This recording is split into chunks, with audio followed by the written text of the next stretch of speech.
Welcome to Win the Future, a podcast where we chat with folks who are tackling the most significant challenges our communities face today to make for a better tomorrow. I'm your host, Brett Broster. This is episode number 15. Hello, everyone, and welcome to another episode of Win the Future. I'm your host, Brett Broster. This is episode 15, and today we have a very special guest, good longtime friend, Jonathan Schwantes, who is Senior Policy Counsel at Consumer Reports in Washington, D.C., and he is a former Senate Judiciary staffer and D.C. insider for the better part of 2 decades. And John, thank you for being on. No, great to be here, Brett. Good to see you. Great to see you too.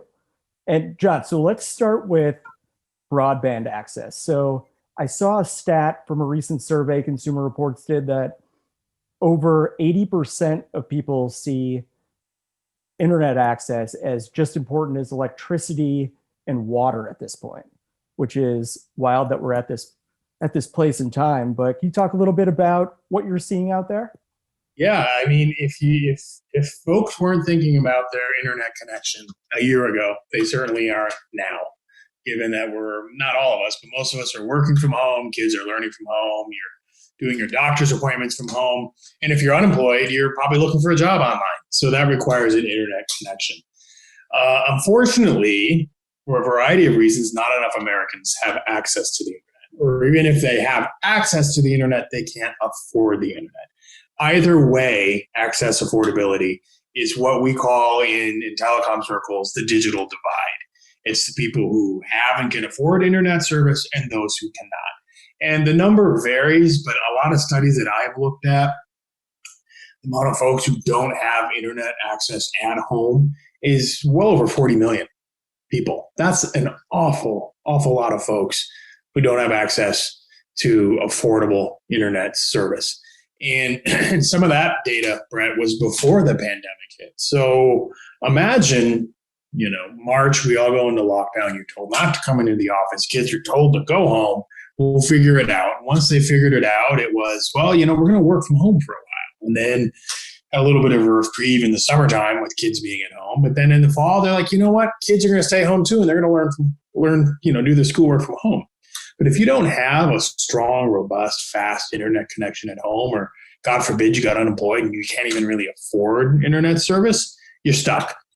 So you're supposed to be participating in this COVID world of doing everything from home, but you don't have the one essential utility, broadband service, to actually do it. You mentioned water and electricity. Yeah, we looked at that in April, kind of when the pandemic began, we were all at home.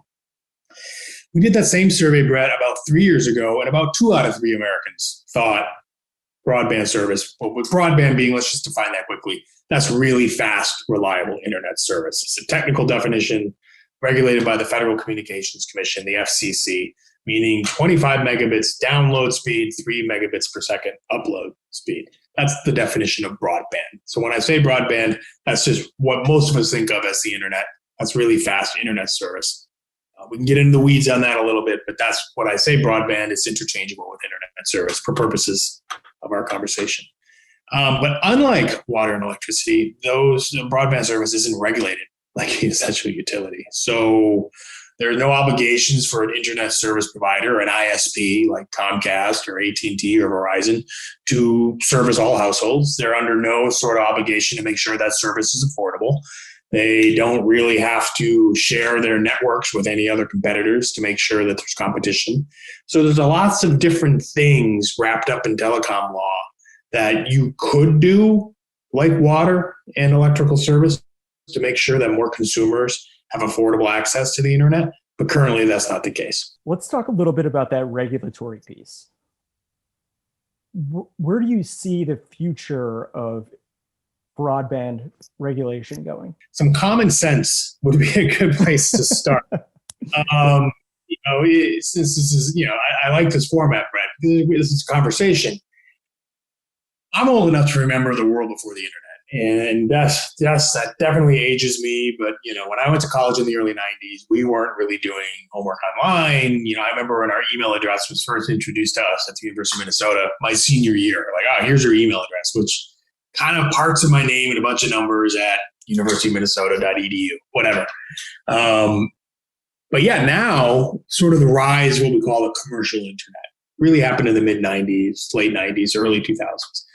And initially, the internet was provided over phone lines by your phone company, what we call dial-up service. The strange clicks and whirs and of your beeps of your modems and America Online.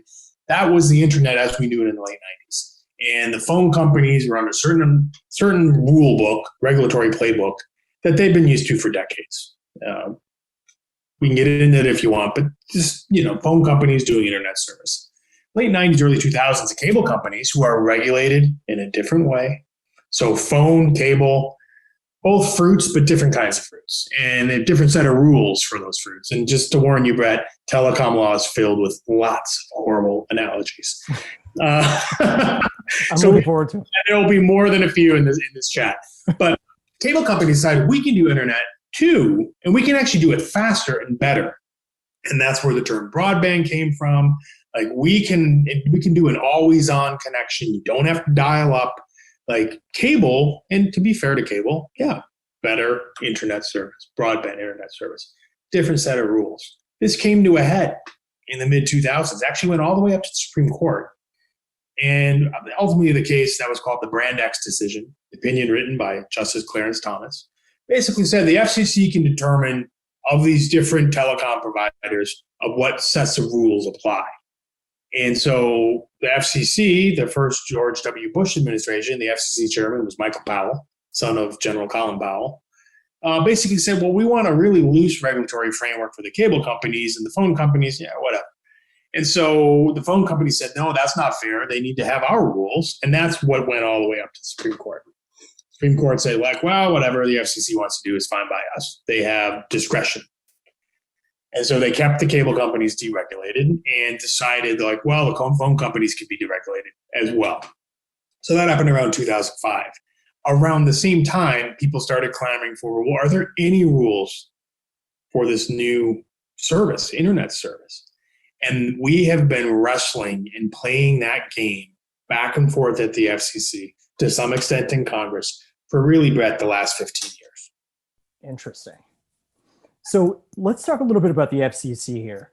I know today it was announced that Pi is out at the FCC, and one of the front runners to be the FCC chair under the Biden administration is from Connecticut. But I feel like folks don't fully appreciate how powerful that position is outside of obviously the recent chair with net neutrality becoming kind of a lightning rod. But can you talk a little bit about that? Yeah, I mean, net neutrality, we can talk about that real quick because we could spend a whole hour talking about net neutrality. But that came right around that time in the mid 2000s of like, how are we going to have any basic rules of the road, some common sense rules for these internet service providers, whether it's the cable company or the phone company or whomever providing internet service? What can we make sure, like, not to pick up on Comcast, but they are the largest cable company in the country. So let's just use Comcast as an example. What's stopping Comcast from blocking websites, or slowing down some and speeding up others? This is real basic net neutrality concepts. There's a lot more. Let's just stick with the easy ones to understand. And the answer is there weren't any. And so, like, how do we do this? Because Congress wasn't going to pass a law. We could talk about, you've worked in Washington enough to know that if you are a big company, you have enough money to hire the right lobbyists, you can at the very best, stop things from happening, or at the very worst, slow things from happening.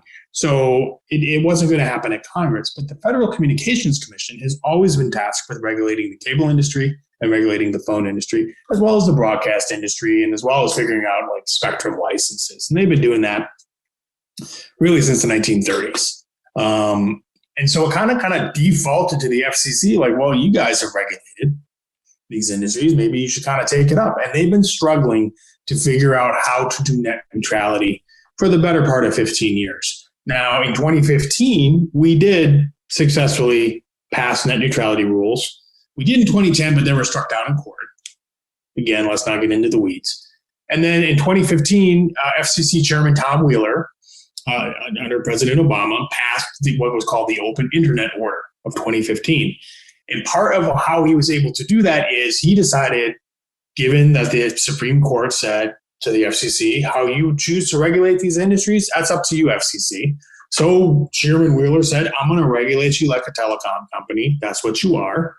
And under that set of tools, they were able to do net neutrality. Basically saying you can't block websites, you can't slow down some and speed up others, you can't shake down websites for paid prioritization. You can't do those things. Just real basic rules of the road. Well, one of the first things Ajit Pai did when he became chairman, when Trump was elected, so Chairman Pai took office as chair, he's been at the FCC for better part of a decade, was to initiate a rulemaking proceeding to repeal net neutrality. All these cockamamie reasons that it's depressing investment and consumers don't really want that. No. But the FCC, 5 commissioners, and it kind of follows whoever is in the Oval Office. So when it's a Republican in the Oval Office, it's 3 Republicans and 2 Democrats. Now, hopefully, we'll have 3 Democrats and 2 Republican commissioners. So it was a party line vote. It takes a while to do things at the FCC, but roughly, within a year, net neutrality was repealed. And so that happened, became official in January 2018.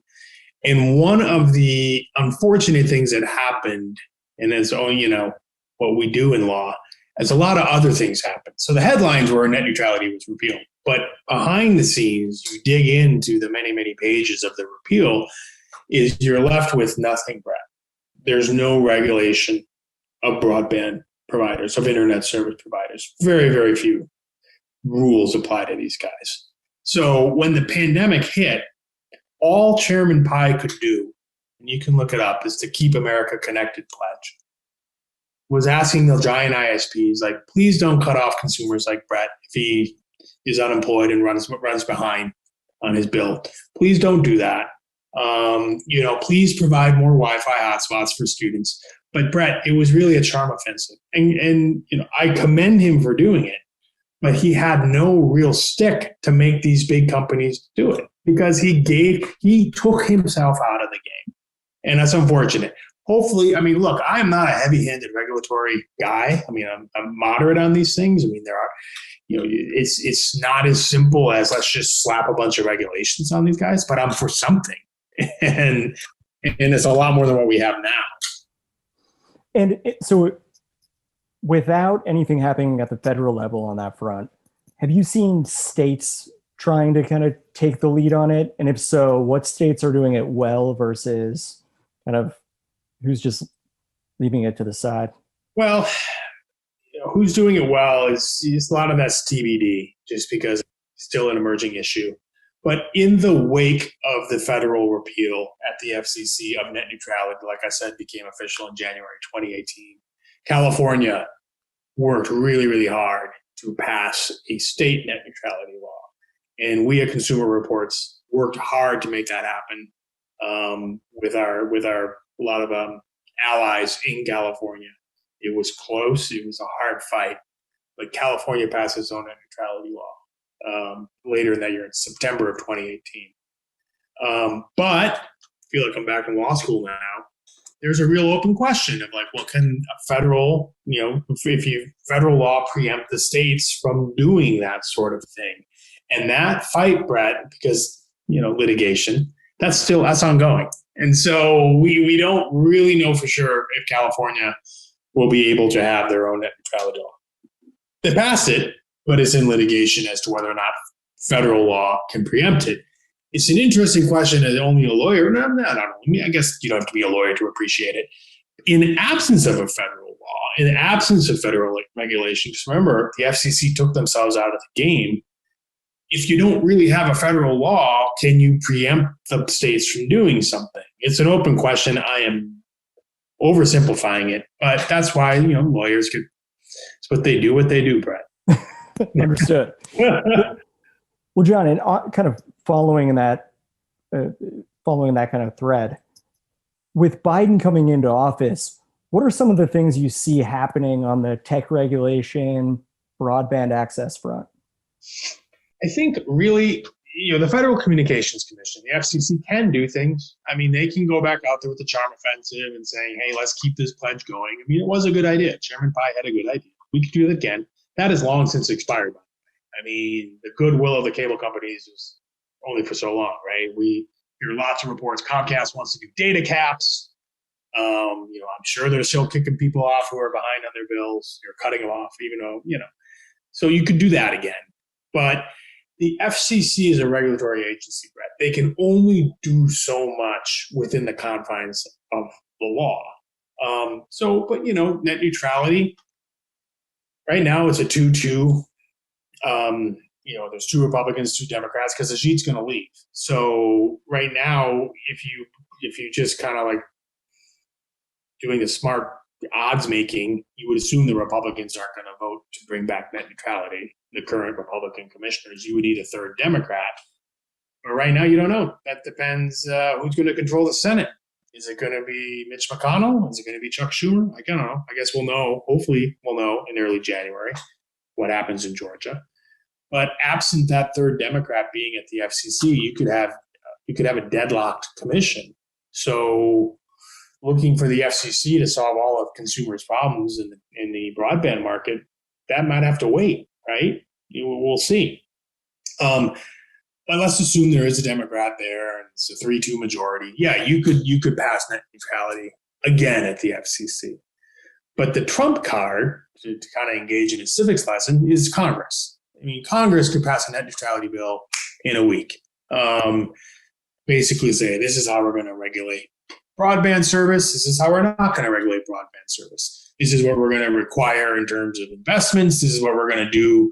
We're going to, we could talk about some proposals that came out this year of like, how do we get more broadband to people and how do we make it more affordable? Congress can do a lot of that. They have more of the magic hat than the FCC. The FCC can do some things and do some really, really good things.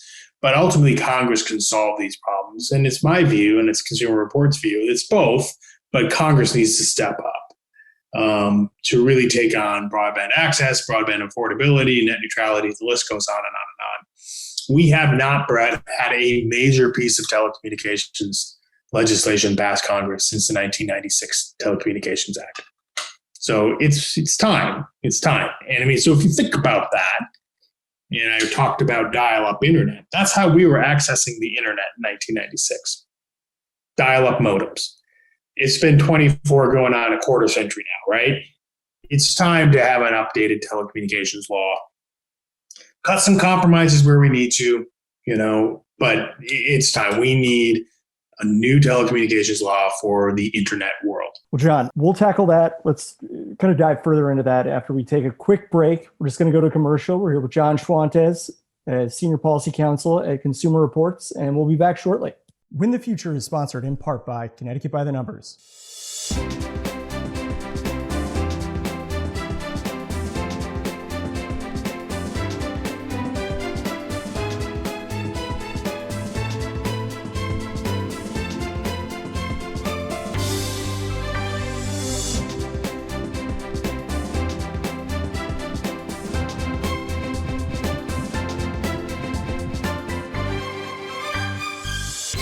All right, so we're back from the break with John Schwantes, Senior Policy Counsel at Consumer Reports.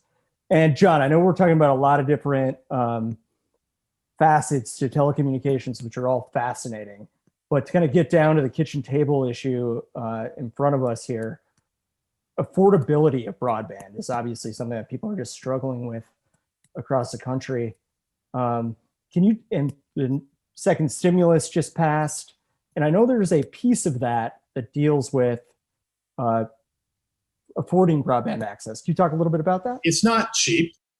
We looked at that being paying for internet service on top of all your other telecommunications expenses, your mobile phone, whatever you're doing with video, whether it's old school cable TV or all the various streaming services, like Netflix, yada, yada, yada. I mean, it's various studies show that Americans spend more on telecommunications as a monthly expense than all others. Maybe second only to food. We looked at it in February. It's when we roughly saw $66 a month was the average, whether you bundle it with video service or do it as a standalone expense like I do, like a cord cutter. That's expensive. And even more so if you're unemployed or you're already struggling to keep up on your bills if you're qualified. is low income or poverty level, et cetera. Even more so now, the pandemic, record unemployment, people who had jobs no longer do.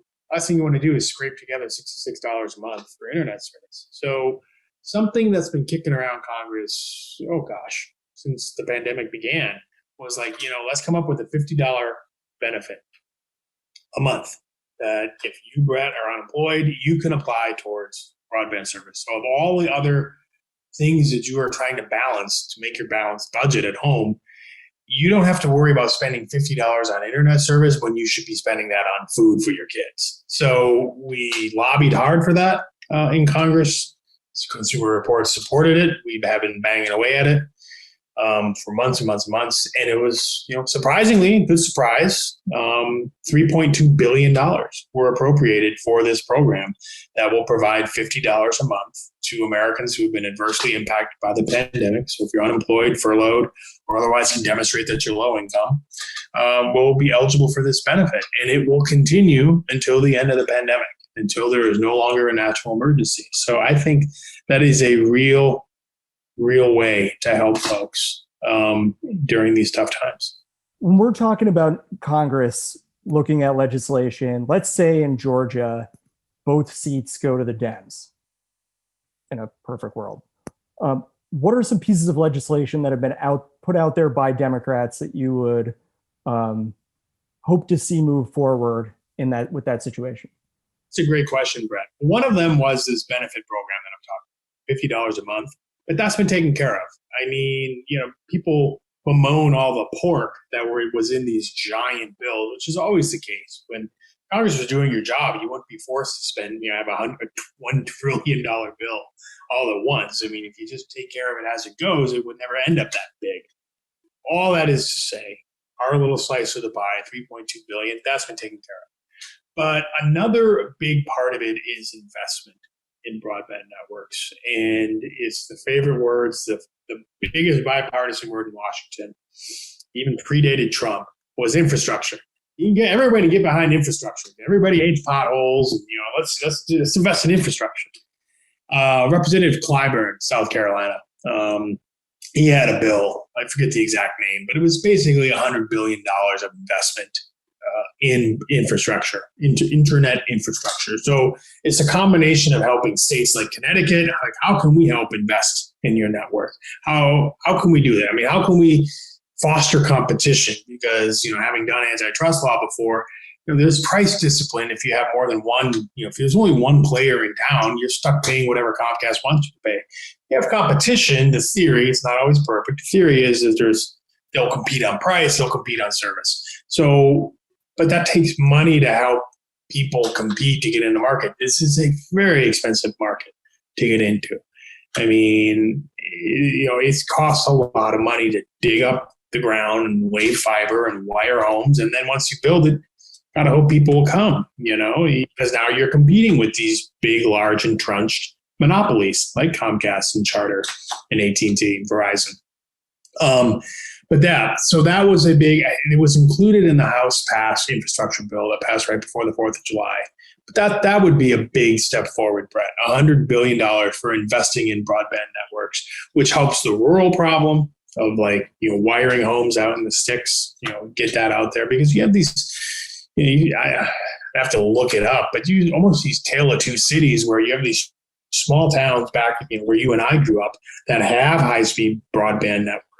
And people in businesses are thriving in these small towns. It's really the way, I'm not an expert on this, but that's the way forward for small town America, is if they're connected to the outside world via a broadband connection versus those that do not. And you don't have anyone having second homes there. You don't have anybody starting up businesses there, because it's like, well, how can I do an online business if I don't have a strong broadband connection? Why would I go to that small town in Wisconsin where I can go to the next town over that does have broadband? So a lot of those questions, and it's beyond my area of expertise, but that is much more of an economics question. But I can tell you as a telecom guy, you have to invest and get broadband into those communities if you want any shot of them staying relevant in the 21st century. Well, so it brings up an interesting point on the infrastructure side.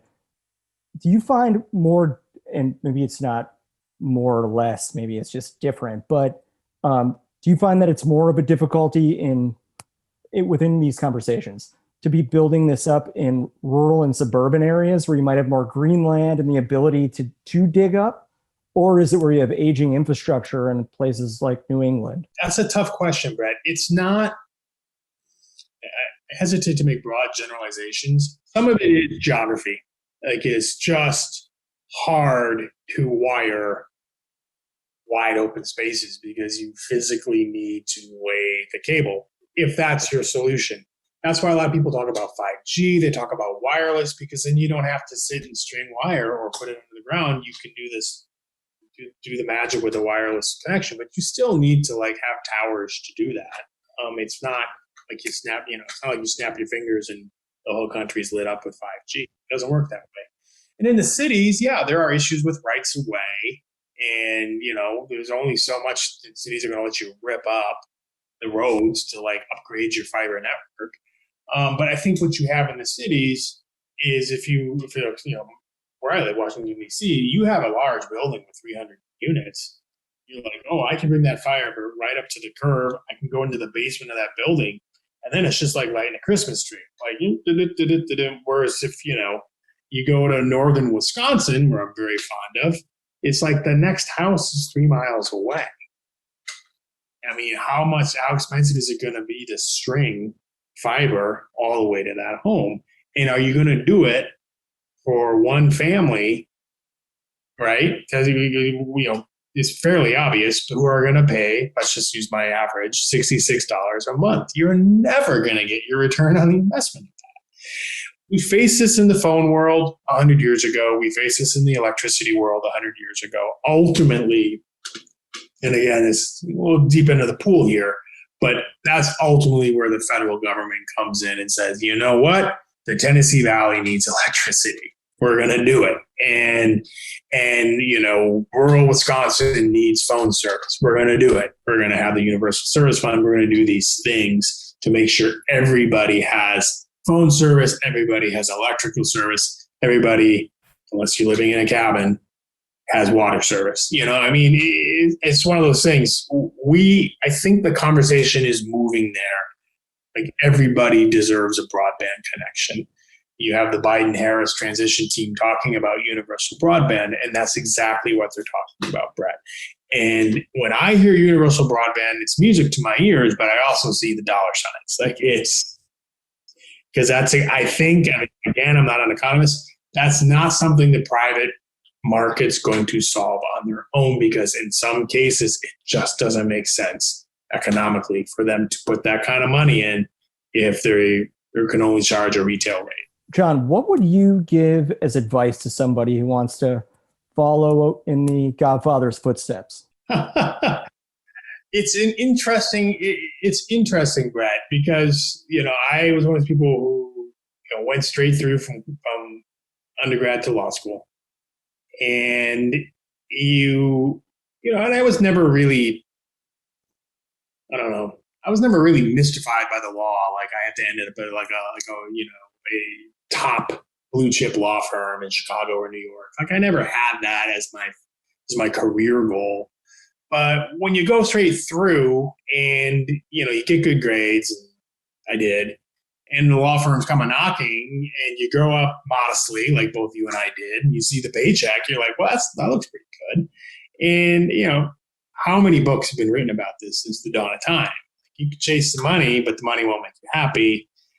So what I had to do is take inventory, and I'm lucky for me, it came earlier in my career rather than later. I'm like, what do I actually really like to do?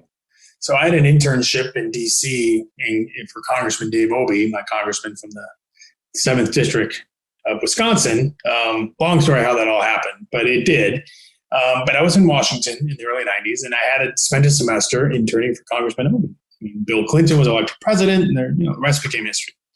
And then I kind of interned at the Wisconsin Supreme Court when I was in law school. And once I decided I graduated law school, what do I really want to do? And you kind of do these visualization exercises and like, what didn't feel like work?